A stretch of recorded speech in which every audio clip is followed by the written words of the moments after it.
Have you met the Queen? I have, yes. That when I met her, I had such a deep understanding and, of course, incredible respect for being able to have that time with her. It's incredible what we're going to talk about it today because this woman, the Queen, has been dead. The Queen was so nice and extended so much love, courtesy, and welcomed her and even broke many, many protocols, as I'm going to quickly show you with Meghan Markle. Did you know that she invited Meghan Markle and Doria in 2017 to Sandringham before she got married, but only Meghan showed up? And that Doria was also invited in 2018 to spend Christmas with the royal family, but Meghan Markle didn't allow that. And Meghan, it's still not done trashing the royal family in spite of the fact that they are the only reason why she's at all relevant, and especially the Queen, because I mean, it wasn't enough that she trashed her in that Oprah interview. It wasn't enough that she trashed her in Harry and Meghan. It hasn't been enough that she's trashed her in every article she has been lucky enough to be interviewed in, because there's always that victimhood narrative, just like Harry did just now. We're going to touch a little bit upon that too.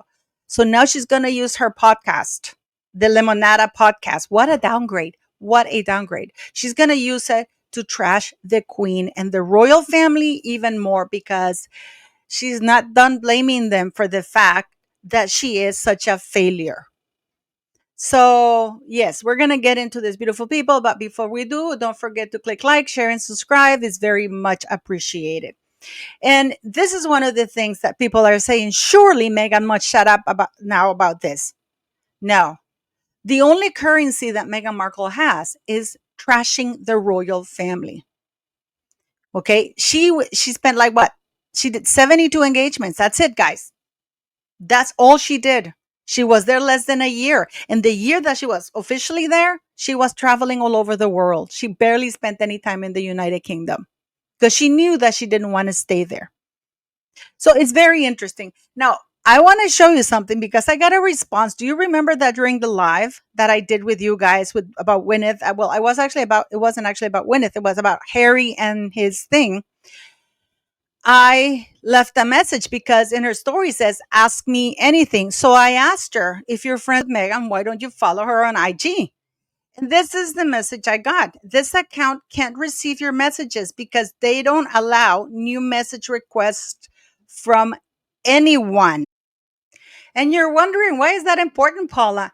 Because remember in the IG stories that she had, that she said, ask me any questions. And the whole point was that she was answering the questions that people were giving her.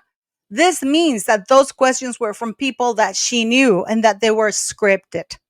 So, of course, we know that that question, can you comprehend the beef on the internet about you and Meghan Markle? That was scripted because not everybody can respond to her or write to her, because you get that automated. So it's people that she approves of, or people who follow her, or people that she says, send me those questions. Probably it wasn't even anybody who sent her those questions. She just posted those things there, which shows you how shady the whole thing is, and how fake and how phony and how staged it was.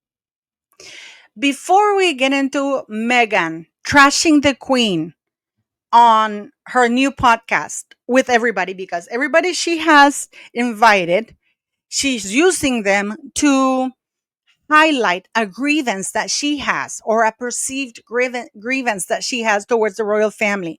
Because, I mean, she doesn't mind using the title of that horrible family. She doesn't even want to set foot in the United Kingdom because of that terrible family, because it's so dangerous. Yet she goes to Nigeria and Colombia. Go figure. So before we talk to that, I just want to show you this about this weasel that is Harry. What a traitor that is.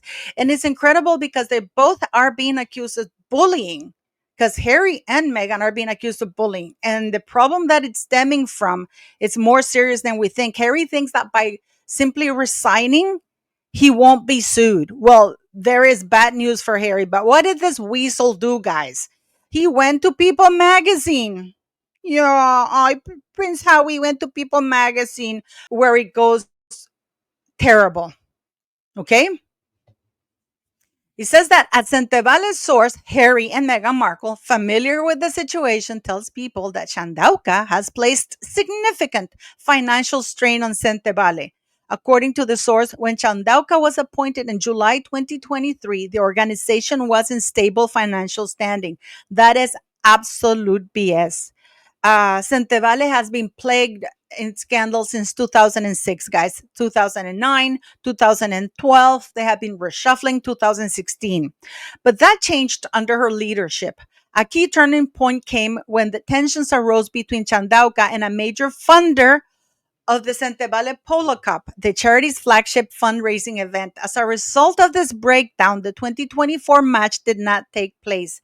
Separately, Chandauka hired external consultants at a cost of over $600,000 to develop new fundraising strategies that build relationships with potential donors, allegedly without securing board approval.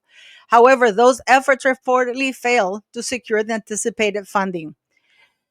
When the most recent fundraising deal collapsed in December 2024, internal discussions began about her stepping down. By February, the board formally requested her resignation, but Chandauka allegedly refused. When trustees moved forward with a move to vote to remove her, she filed a legal challenge to block the process.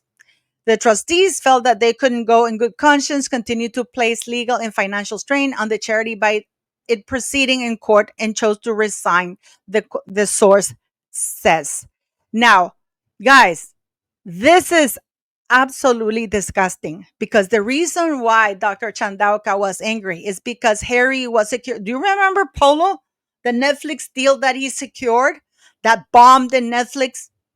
That Harry attended for Sentebale. Sentebale has not seen a penny of that money, but Sentebale was used to raise the profile of that event.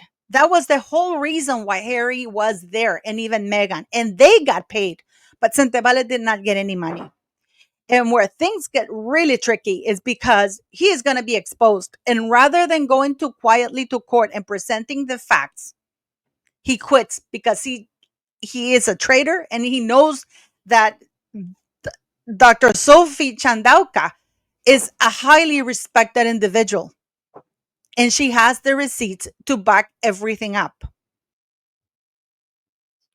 So, for those of you who didn't know this, Dr. Chandauka is suing Sentebale and another, and that is Prince Harry.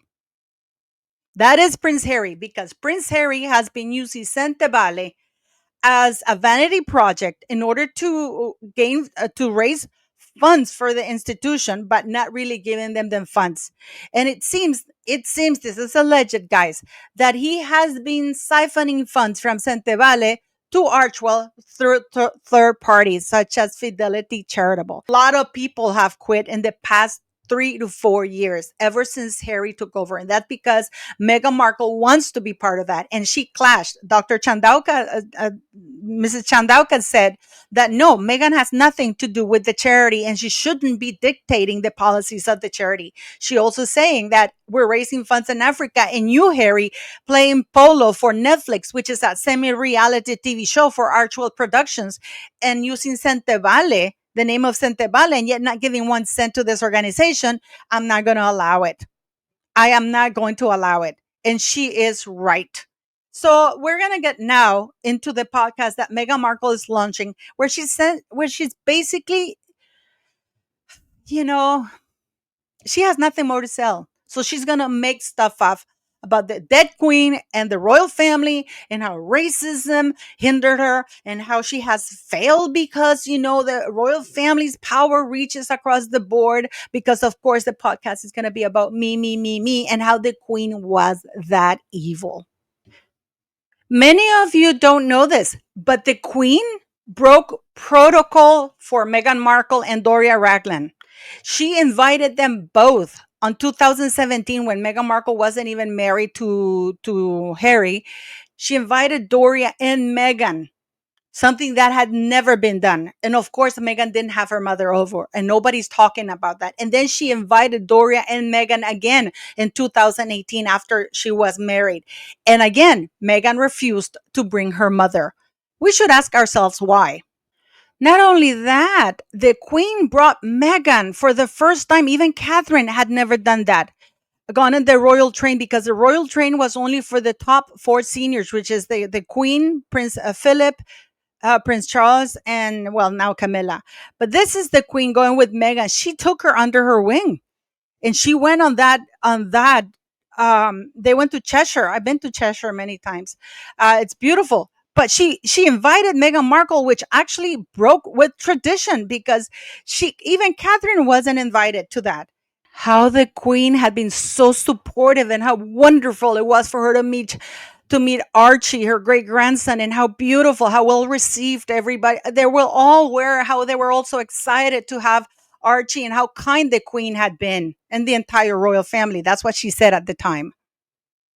And then fast forward to 2021, Meghan Markle outlines royal concerns about how dark baby Archie's skin might be.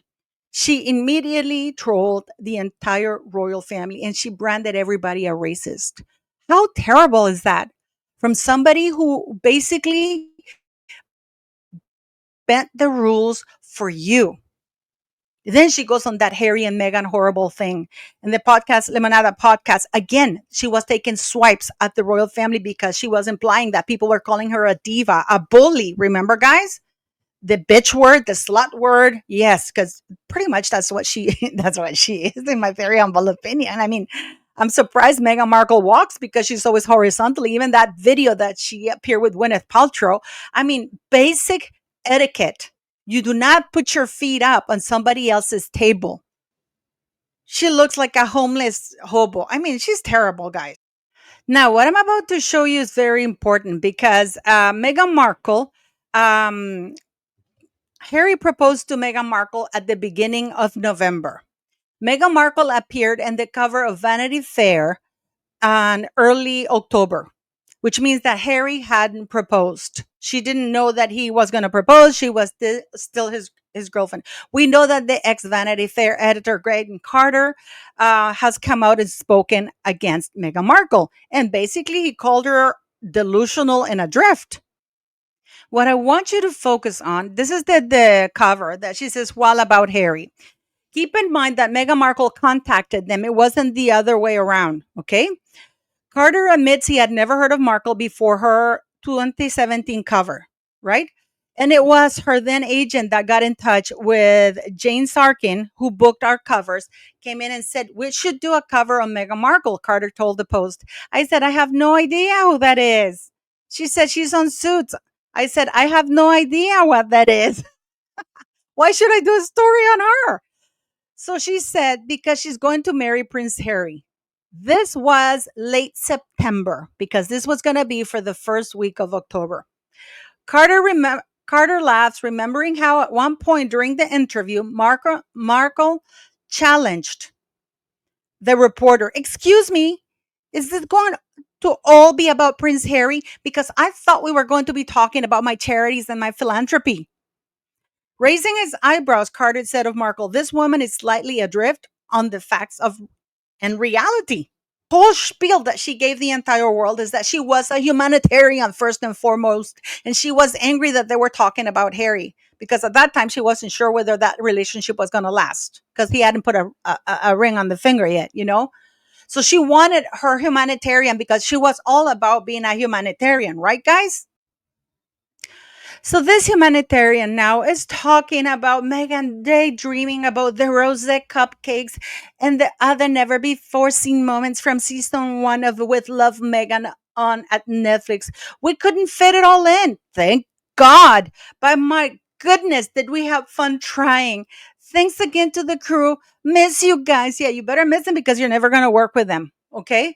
But yeah, this is the woman who claims she wanted to be a humanitarian. And what is she doing? She's literally hawking the royal title with that "Shop My USMS." Okay. And if you look at here, oh, of course, revealed the products Meghan Markle's makeup artist used on her wedding day. Oh my goodness. Oh my goodness. By the way, this Ever brand still not approved. She's having issues with that. Yeah, that's not Archie, guys. Don't get all excited because that's not Archie. That's somebody else's child that she's using to promote this because her kids are not with her. Harry is nowhere to be found. Netflix is not renewing the contract. Spotify called her a fucking grifter. She has been branded a bully, untalented, a hack, a mean girl. And now she's downgraded herself to Lemonada, which is really funny because Cressida Bonas, Harry's ex girlfriend, is on Spotify. Isn't that something, guys? But Meghan Markle is on Lemonada. What a way to go down. And what is terrible is that she won't stop blaming the queen, a woman who gave her so much, a woman who, thanks to the queen, because it's the queen who gave the approval for Harry to get married, this woman would still be opening her legs in some dirty mattress or a dirty couch casting somewhere in the United States or anywhere in the world just to get a one liner in a movie or giving a BJ to somebody on a show. And yet she won't stop trashing them. What is wrong with the world? And I urge King Charles to actually do something about it and strip the Duchess of York and Meghan Markle from using the royal titles, because guess who's not using the royal title and is starting a commercial venture? Princess Madeline of Sweden is starting her own beauty line, and she's not going to use the royal title. And I'm going to show it to you right now. Princess Margaret of Sweden says, I'm excited to share that I'm launching a natural skincare line developed in collaboration with Weleda, a global leader in certified natural skincare. Minlen is the first natural, responsible, multi generational skincare brand in Europe created with the needs of both young and growing families in mind. Our product range will officially launch at the end of the summer. And as this is a private initiative, I will use my name, Madeleine Bernadotte, in my work with Minlen. I look forward to sharing more. Now, guys, why couldn't Meghan Markle do that? And Madeline is a blood royal. Instead, Meghan Markle is going to take her opportunity on that D-List podcast to still trash the memory of the Queen, trash Princess Catherine, double down on racist claims, and make excuses as to why she has failed at everything. Because you see, as the good narcissist that she is, it's always somebody else's fault. Why is this even happening? And how do you guys feel about it? I mean, please, King Charles, do something, because this is gone, in my opinion, too far, because the queen and the royal family can only take so much. Seriously, guys, because people nowadays believe what's today. They don't do research like we do. So please leave me your comment and watch the next video. That's I'm going to leave here at the end of the video. And thank you once again for watching and liking and subscribing.